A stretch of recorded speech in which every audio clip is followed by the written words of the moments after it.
Quand on veut se lancer dans l'immobilier, l'une des premières questions qu'on se pose, c'est qu'est-ce qu'on va acheter? Qu'est-ce qu'il faut que j'achète? Qu'est-ce qui correspond à mon objectif? Qu'est-ce qui correspond aussi à ma situation? L'objectif de cette vidéo, c'est de pouvoir y répondre ou du moins de vous donner l'ensemble des clés pour que vous puissiez ensuite faire votre choix de votre côté. C'est pas forcément un conseil en investissement, on n'est pas là pour ça. L'objectif est pédagogique et informatif. On va faire une petite analyse SWOT d'abord sur le résidentiel. Donc la première question légitime qu'on peut se poser sur le résidentiel, c'est est-ce que c'est le bon moment d'acheter du résidentiel? Effectivement, avec le contexte économique français, le contexte législatif aussi, on sait qu'on tape beaucoup sur le propriétaire en ce moment. Voilà, est-ce que finalement, on n'est pas dans un cycle un petit peu bas? Il faudrait pas mieux qu'on attende pour repartir sur de résidentiel? Eh bien, on va voir ça tout de suite. D'abord, on va commencer un petit peu par le positif, les opportunités du résidentiel. On a une demande qui est structurellement forte en France. Effectivement, on est en pénurie de logements, c'est-à-dire que il y a beaucoup plus de demandes que d'offres actuellement sur le marché. Deuxième chose, et ça fonctionnera tout le temps, pour toujours, ça a toujours fonctionné, ça fonctionnera toujours comme ça, se loger reste un besoin primaire. Effectivement, on aura toujours besoin de se loger. Donc votre logement, que vous l'ayez dans une ville moyenne ou une grande ville, il faudra toujours loger les gens. Maintenant aussi, il y a une autre question. Voilà, tu habites dans une ville moyenne ou tu habites dans une grande ville, est-ce qu'il ne vaudrait pas mieux aller dans la ville d'à côté? Donc déjà, dans les grandes villes, on a une demande qui est quasi certaine. Voilà, vous avez un logement à louer dans une grande ville, en une semaine, 2 semaines maximum, si évidemment votre bien est dans un état, correct, vous êtes capable de louer. Donc si vous êtes certain de louer très rapidement, il y a pas forcément beaucoup de vacances locatives. Votre locataire dit qu'il part, en une semaine ou 2, vous allez retrouver un nouveau locataire et il y a pas de souci. Donc effectivement, c'est un actif qui est sûr, c'est un investissement. En tout cas, ce n'est pas une mauvaise décision. Maintenant, tu habites dans une ville moyenne. Tu dis: «Est-ce que j'investis dans ma ville moyenne ou est-ce que justement je pars dans cette grande ville pour avoir l'investissement qui est sûr, être sûr de louer et cetera?» Effectivement, dans ces villes moyennes, tu as un bien qui est rénové, qui est relativement bien décoré, qui est relativement bien positionné, sans forcément parler de, luxe, de douche à l'italienne et cetera. Non, non, juste quelque chose qui est propre. Vous allez trouver preneur. Parce qu'en fait, dans ces villes moyennes, la concurrence, c'est beaucoup, beaucoup de logements qui sont vétustes ou qui sont moyens. Vous vous positionnez juste un petit peu au-dessus. Voilà, c'est plutôt bien décoré, c'est plutôt bien rénové. Et il faut pas oublier également que dans les grandes villes, vous avez beaucoup plus de concurrence. Ben oui, effectivement, il y a beaucoup plus de locataires, il y a forcément beaucoup plus de propriétaires. Vous êtes dans une grande ville, il y a même des institutionnels, alors que dans les villes moyennes, c'est des plus petits marchés. Finalement, déjà, on voit quelque chose qui se dessine. On est vraiment très sûr sur de la grande ville. Maintenant, sur de la petite ville moyenne, il y a moyen aussi de s'en sortir quand même. On est sur quelque chose de beaucoup plus rentable qu'une grande ville, évidemment, hein. On n'est pas sur du patrimonial, on est plutôt sur du rendement. Également, au niveau du résidentiel, on a un gros levier qui peut être les travaux. Donc, soit tu as les compétences dans la rénovation, dans le gros œuvre ou même dans les travaux légers, hein, c'est largement faisable aussi, mais évidemment, la marge sera moins grande forcément. Ou alors, tu peux aussi avoir des compétences dans les DPE. Ouais, il y a certaines actions, si tu les connais, si tu arrives à les mettre en place de façon pas trop coûteuse, ils peuvent te faire gagner 1 à 2 lettres de DPE. Maintenant attention, c'est à double tranchant. Si tu maîtrises effectivement, il y a de gros gains qui sont capables d'être faits là-dessus parce que tu apportes vraiment une vraie valeur. Maintenant, on connaît tous, l'histoire du gars qui s'est lancé dans l'immobilier, qui a voulu faire des travaux et en fait la facture s'est présentée finalement beaucoup plus salée que prévu. Les travaux ont explosé le budget et en fait un investissement qui était rentable au début s'est retrouvé complètement, voire déficitaire parce que justement ces travaux-là n'ont pas été maîtrisés ou pour X ou Y raison, on n'a pas prévu une petite marge, de surplus et d'augmentation du coût des travaux et au final on se retrouve avec quelque chose qui aurait pu être bien et qui est en fait catastrophique. Maintenant on a vu ce qui était possible de faire, les opportunités qui étaient accessibles en résidentiel. On n'est pas bête, on sait que toute opportunité vient avec des menaces, donc on va tout de suite venir analyser ces menaces-là. Première menace, tu en as peut-être entendu parler au niveau des grandes villes, c'est le plafonnement des loyers. Alors là, ça pose un vrai problème, déjà d'un point de vue libéral, on est d'accord, mais d'un second problème qui est moins émotionnel, moins, on va dire au niveau des valeurs.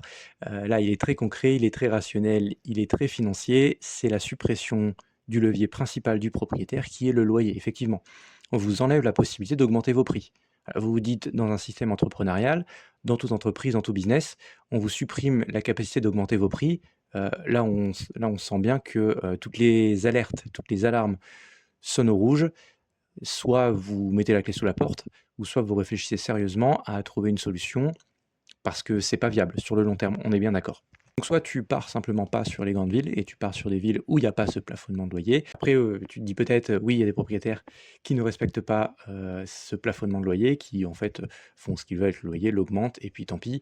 Après, on bascule, on franchit la ligne rouge, la ligne, fiscale, la ligne réglementaire, mais c'est en tout cas pas une stratégie qui est viable, hein. On ne fait pas d'illégalité, ça n'a aucun sens. Et donc au final, on vous a retiré votre capacité d'augmenter vos produits. Il va falloir aller chercher et piloter les charges. Donc bon, quand on arrive sur un centre de profit à faire de l'argent parce qu'on arrive à piloter les charges et pas parce qu'on augmente les produits, il y a un sérieux problème de pérennité de l'entreprise qui va se poser. Le réglementaire ne s'arrête pas là, puisqu'on arrive à un risque qui est lié à l'énergétique. Donc depuis le 1er janvier 2025, comme tu sais très bien, les logements classés G sont interdits à la location et puis ça va pas aller en s'améliorant évidemment, F en 2028 et puis E en 2034. Donc voilà, on sait très bien que ça coûte très cher de passer un G en F, un F en E, un petit peu moins cher de passer un E en D, un D en C et puis par contre le B en A, là aussi coûte assez cher. Donc là, on voit qu'on n'est plus du tout sur quelque chose de théorique, d'hypothétique, on est dans le concret. C'est ce qu'on vit déjà depuis 1 an sur le logement classé G. Dernière chose qui fait grincer des dents, alors attention à ne pas basculer dans l'émotionnel. On sait qu'on est français, on sait qu'on n'aime pas les taxes, on sait qu'on aimerait en payer le moins possible, mais on ne réfléchit pas de façon émotionnelle, mais de façon rationnelle.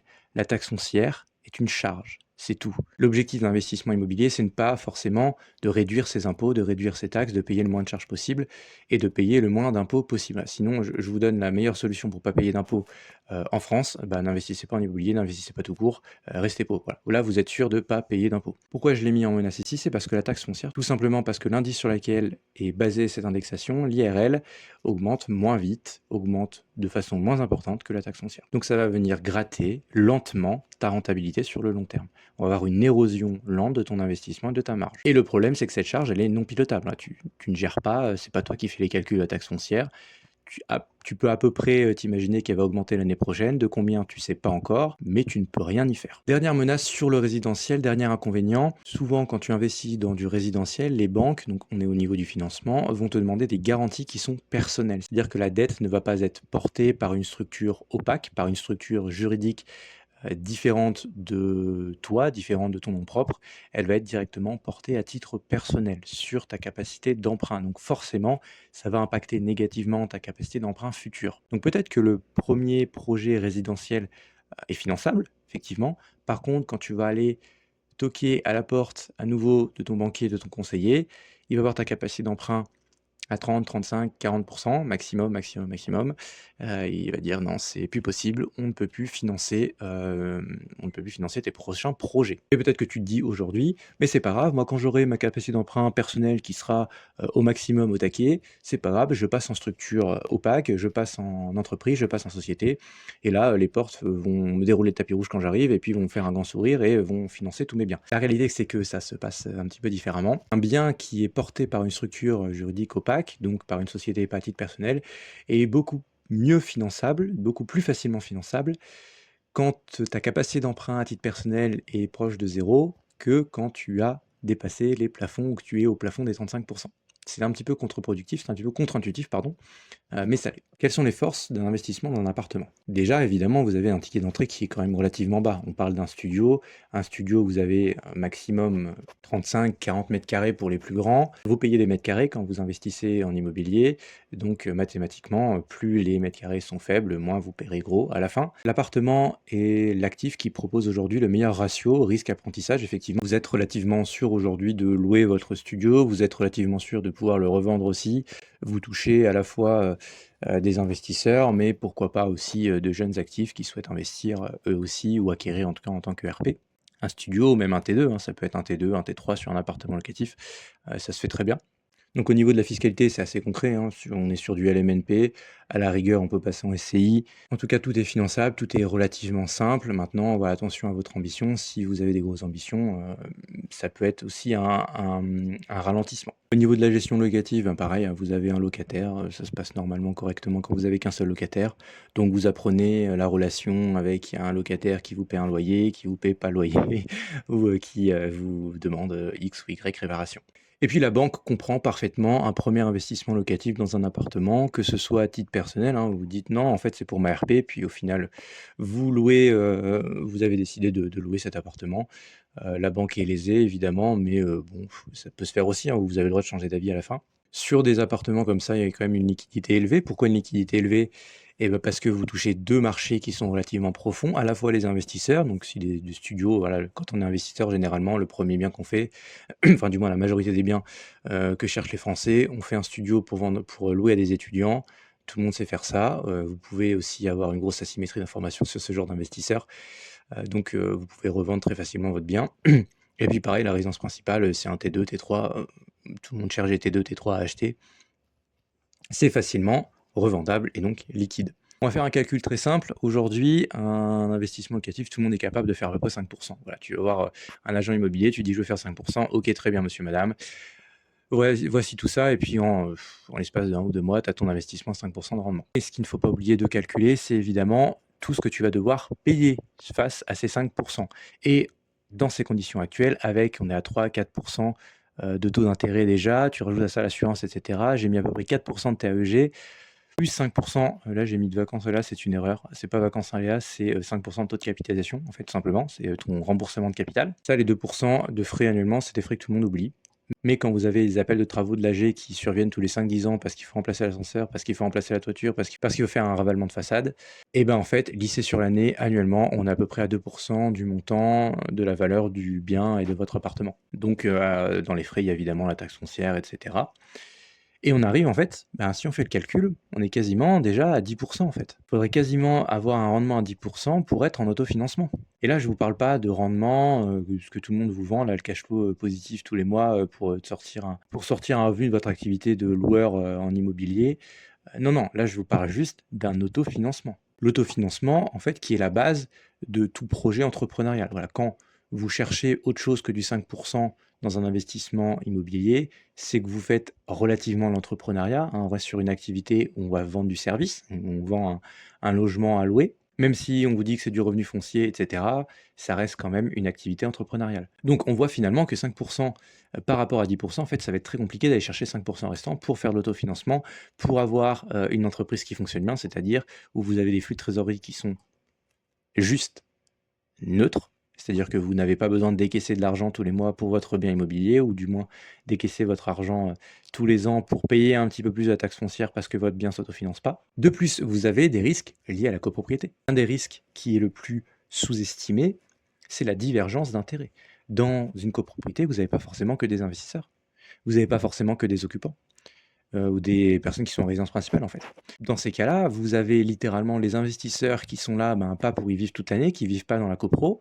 Donc vous comprenez bien que, les poubelles qui sont ramassées plus souvent, des parties communes bien entretenues et cetera, et ben, la personne qui vit là toute l'année, c'est important pour elle. Donc évidemment, la personne qui vit là toute l'année, quand il va falloir voter pour ou contre en AG, pour un meilleur confort de vie au quotidien, ça peut être X ou Y, charges, hein, charges d'entretien, de maintenance et cetera, et ben, oui, elle va voter pour. Alors que vous êtes investisseur, ce que vous cherchez, c'est payer le moins possible pour, aller chercher un maximum de rentabilité, peut-être l'autofinancement, ou autre. Et ben, conflit d'intérêts et puis vous allez voter contre, les propriétaires sont plus nombreux que vous à l'AG et puis ils votent pour et puis vous vous retrouvez avec des décaissements absolument incroyables, une trésorerie négative et vous allez payer beaucoup plus de charges que prévu. Également, faites attention aux mauvaises surprises parce que des travaux qui arrivent 1 ou 2 ans juste après votre achat, et ben, ça peut vous plomber votre rentabilité, ça vous plombe votre trésorerie et puis un investissement qui paraissait joli sur le papier se retrouve finalement 1 ou 2 ans plus tard négatif. Donc pour votre sortie, ben, ça peut peut-être retarder un petit peu les choses. Également, en fait, quand vous êtes en appartement, ben, le levier travaux est quand même relativement limité. Vous pouvez pas aller vous amuser à faire des travaux dans les parties communes, faire des travaux sur la toiture, le chauffage, l'isolation, et cetera. C'est relativement limité. Vous avez en fait acquis du vent. Vous avez acquis en tout cas des mètres carrés dans une copropriété. Les murs vous appartiennent même quasiment pas en fait. Donc vous pouvez réaliser que des travaux qui sont uniquement à l'intérieur du lot, bon, ça vous laisse quand même un petit peu de division. Et encore, il faut encore que ce soit accepté en AG. Vous n'avez pas de maîtrise du chauffage, des parties communes, comme je vous l'ai dit. Et en fait, voilà, vous avez vraiment un plafond au niveau de la création de valeur. Vous ne pouvez pas faire des miracles dans un petit espace, hein, du 30, 40, 50 mètres carrés, même si c'est un T1, T2, T3, bah, vous ne pouvez pas faire des miracles. On va passer sur l'autre classe d'actifs qui est l'immeuble de rapport, peut-être un actif, comme on l'a écrit ici, stratégique. Au niveau des forces, pourquoi toi, tu pourrais aller dans un immeuble de rapport? N'hésite pas d'ailleurs, j'en profite, si tu as des questions, n'hésite pas à les poser dans les commentaires, on peut débattre, hein, il y a pas de souci. Si tu es pas d'accord avec moi ou si tu es d'accord avec moi ou si tu as une question, personnalisée, quoi que ce soit, avec grand plaisir, comme ça tout le monde pourra même échanger. Quand même, une des principales forces, c'est que vous êtes en pleine propriété, il y a pas de copro quand vous avez un immeuble de rapport. Donc vous êtes le seul maître à bord, vous êtes libre de toutes les décisions que vous voulez. des bonnes comme des mauvaises, mais si vous prenez des mauvaises, vous êtes le seul responsable. Vous pouvez pas vous cacher derrière, une AG ou des copropriétaires qui, sont contre vous. Donc là, forcément, à contrario, vous n'êtes pas plafonné sur la création de valeur, vous allez pouvoir vous amuser sur les travaux, faire de la division, de la rénovation partielle, globale, de l'isolation, de la remise aux normes. Au niveau des DPE, vous allez aussi pouvoir, augmenter les lettres très facilement sans avoir besoin de demander à X ou Y personne de valider les travaux.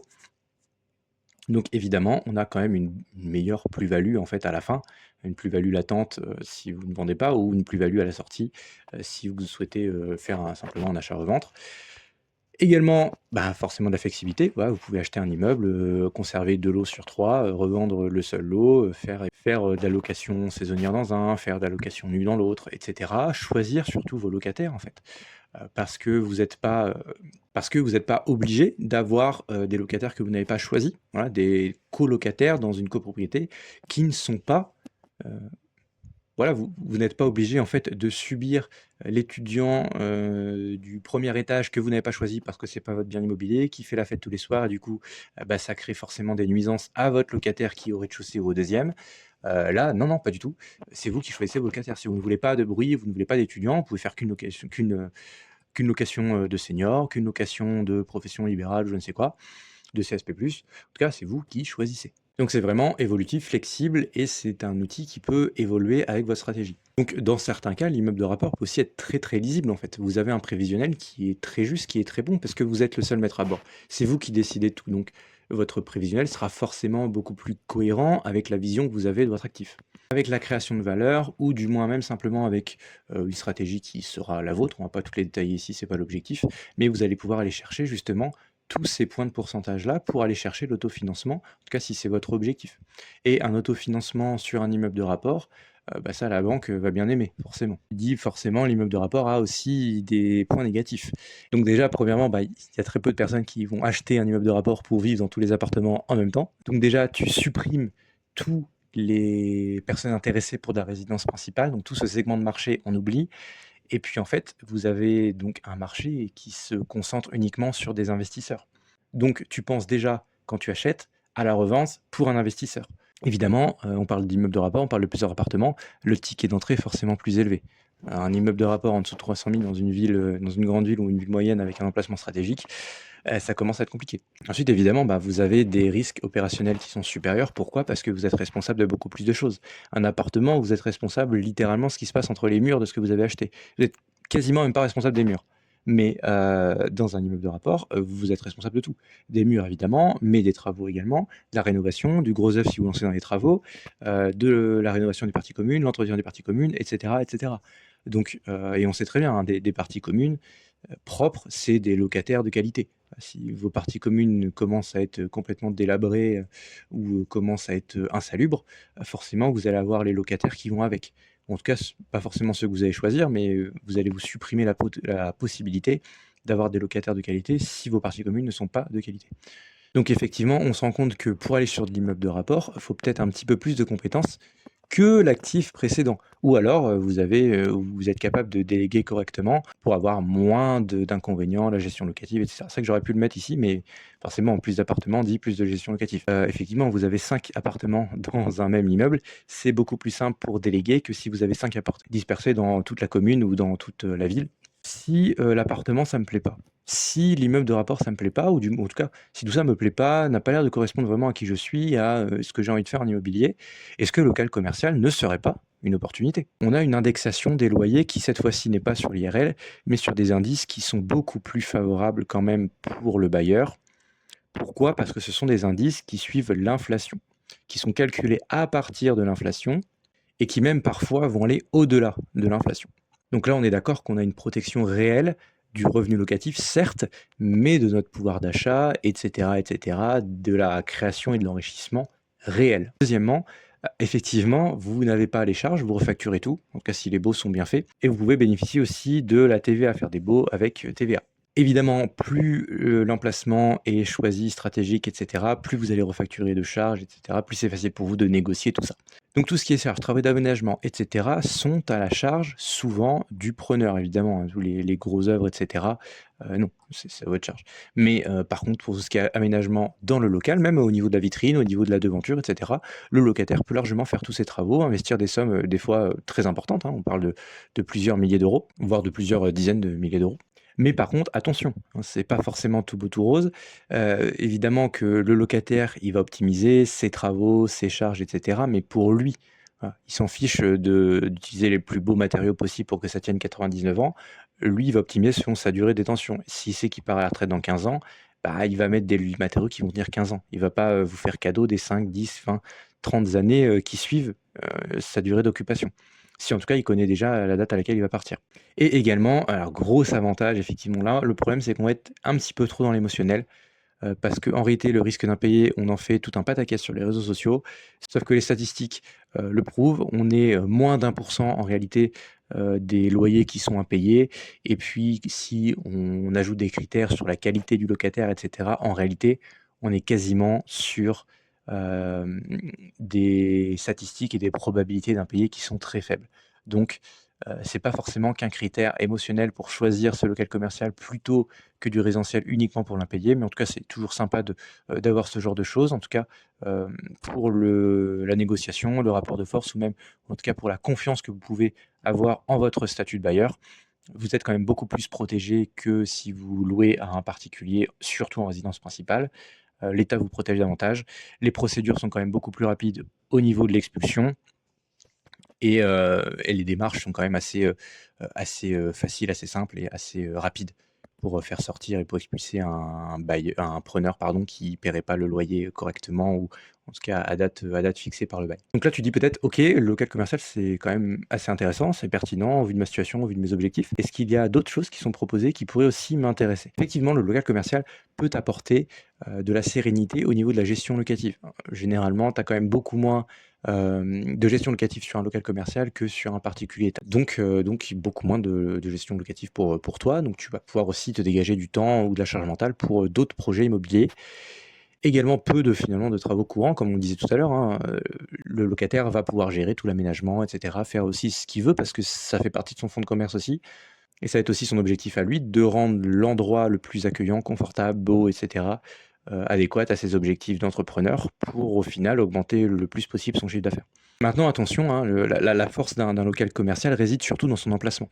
Un bon emplacement, c'est un actif qui est stratégique sur le long terme. C'est un actif qui est bénéficiaire sur le long terme. Qu'est-ce qu'on entend par un bon emplacement? Bah, c'est du flux, de la visibilité, de l'accessibilité. Est-ce que c'est facile, est-ce que c'est facilement qu'il y a un flux piéton important? Est-ce que le local est visible, dans la rue? Est-ce qu'on sait identifier quelle est l'activité à l'intérieur de ce local et cetera et cetera? Est-ce que c'est facilement accessible en transport en commun ou en voiture? Et puis forcément, plus l'emplacement est rare, plus l'emplacement est magnifique, plus l'emplacement est stratégique, d'un point de vue, pour le locataire, hein. Est-ce que si un locataire se pose là, il augmente systématiquement et de façon exponentielle son chiffre d'affaires? Eh ben, si oui, vous avez un bien qui est rare, donc vous avez une valeur de local commercial qui est très élevée. Donc la qualité d'un local commercial vient surtout, voilà, de son emplacement et pas forcément, du bâtiment en lui-même ou des aménagements que vous allez avoir à l'intérieur. Et d'un point de vue aussi, secondaire, au-delà de l'emplacement, il y a aussi la qualité du locataire et surtout les garanties que vous avez sur ce locataire. Ça peut être un locataire, finalement qui a une activité un petit peu, bancale ou peu importe. En tout cas, plus vous avez de garanties là-dessus, plus la valeur de votre bien va s'apprécier, plus c'est facilement revendable. Évidemment, il y a forcément quelque chose de collé. Évidemment, il y a forcément une corrélation entre la qualité de votre locataire et l'emplacement. C'est rare d'avoir un très mauvais locataire, en tout cas une activité très bancale sur un emplacement, prime et à contrario, c'est très rare d'avoir une très, très bonne activité, sur un emplacement catastrophique. Quelles sont les choses qui peuvent te dire finalement: «Le local commercial, c'est pas fait pour moi»? Eh ben, c'est quand même relativement inaccessible, ce genre d'actifs. Pourquoi? Parce qu'il y a beaucoup d'opportunités en off market qui sont pas publiées. En tout cas, les meilleures opportunités sont souvent en off market. Ça reste un réseau et un milieu qui est très, très professionnel, donc qui peut facilement décontenancer un particulier, en tout cas avec tout le jargon, avec toutes les spécificités, tout, parce qu'en fait on a très peu finalement la culture du local commercial, hein, quand on est particulier. On comprend un petit peu l'investissement locatif. Pourquoi? Parce qu'on habite dans un logement et qu'on comprend aussi les motivations d'un potentiel locataire. Et donc, comme on l'a dit tout à l'heure, pourquoi c'est inaccessible? Parce qu'en fait, les bons emplacements, les emplacements stratégiques, ben, sont rarement en vente. On ne va pas s'amuser à vendre une poule aux œufs d'or. Ensuite, au niveau des emplacements toujours stratégiques, premium, si il vous arrive de rentrer en contact en off-market avec un agent qui peut vous proposer un super emplacement excessivement stratégique avec une très belle devanture, etc., et ben, généralement, le rendement, en fait, il est quasiment faible. Vous avez un autofinancement qui est quand même très probable, hein. C'est des biens qui sont très rares, qui sont très demandés. Quand vous êtes propriétaire, que vous souhaitez vendre ce genre d'actifs et qu'il y a 15 ou 20 personnes qui rêvent d'avoir un local commercial excessivement bien placé, qu'est-ce que vous allez faire? Vous allez augmenter le prix et donc effet qui se coule, quand vous augmentez le prix, vous baissez le rendement, soit potentiel, évidemment vous allez toujours avoir un rendement qui est un petit peu plus supérieur si vous faites une commercialisation après, mais si vous faites pas de commercialisation après et si vous restez sur un locataire qui est déjà en place, le rendement va être quand même relativement faible. Donc sur ce genre d'actifs premium, on va être quand même globalement sur une logique qui est patrimoniale, davantage que du cash flow. Là, vous vous dites en fait, moi, c'est pas important, l'emplacement premium, moi je veux juste un local. J'ai bien compris que l'emplacement, etc., c'était très important. Mais en fait, si je peux avoir un emplacement important, c'est cool. Vous jouez avec un couteau extrêmement tranchant, c'est relativement binaire. Soit vous avez un excellent emplacement, et donc vous n'avez pas de vacances, vous trouvez très facilement des locataires, vous trouvez très facilement des personnes à qui louer votre bien immobilier, et surtout, vous pouvez le revendre quasiment facilement. On est d'accord qu'on n'est pas sur de la liquidité aussi importante que sur un logement ou un appartement, mais par contre sur un local commercial bien placé, ça peut se revendre facilement. Voilà, que vous revendiez les parts de l'ACI qui le détient ou que le revendez comme ça. Donc se tromper, c'est en fait c'est fatal. Vous avez une patate chaude, ce que vous voulez, c'est vous la donner à votre voisin. Mais le problème, c'est que soit vous trouvez effectivement quelqu'un qui n'est pas formé, j'espère que ça n'a pas été vous au départ, qui se veut absolument un local, même mal placé, il veut un local. Dans ce cas-là, vous avez trouvé la perle rare, vous allez pouvoir lui vendre. Maintenant, si cet acheteur ne se présente pas, qu'est-ce que vous allez faire d'un bien sur lequel aucun entrepreneur compétent veut y aller parce qu'il sait très bien et pertinemment qu'il y aura peu de flux piétons, peu de visibilité, peu d'accessibilité, donc il va pas forcément gagner des milliers et des cents en s'implantant ici. Soit vous allez trouver peut-être un entrepreneur qui débute, qui commence, qui est pas forcément très à l'aise avec toutes les nouvelles notions qu'il vient d'apprendre en entrepreneuriat et donc finalement qui va vous payer soit un loyer misérable, soit en fait qui va rester, 3-6 mois parce que son activité ne tient pas. Parce que l'emplacement est mauvais, hein, c'est un peu le serpent qui se mord la queue. Et vous allez comme ça enchaîner des périodes avec soit des professionnels et des entrepreneurs bancals, ou soit des périodes de vacances très longues. Donc qui payent le remboursement du crédit, les intérêts et les frais quand il n'y a pas d'entrepreneur à l'intérieur pour vous payer le loyer, et ben c'est vous. Au niveau du financement, en fait, on va être sur des financements qui sont professionnels. Donc les durées, généralement, c'est maximum 15 ans. On peut aller sur du 18, mais il faut quand même avoir de la bouteille ou une belle relation avec son banquier. Et puis en fait, vous allez avoir des exigences bancaires qui sont quand même un petit peu plus strictes. On va vous demander en fait de vous professionnaliser dans votre approche de financement. Comme si vous étiez un entrepreneur, comme si vous allez demander un financement professionnel en fait, pour un investissement dans une société, pour un investissement dans des machines. C'est à peu près la même chose. On va vous voir de la même façon. Est-ce que le projet que vous me tendez, monsieur, est-ce qu'il est rentable? Si oui, dans combien de temps? Et sinon, bah monsieur, on ne finance pas des projets qui ne sont pas rentables.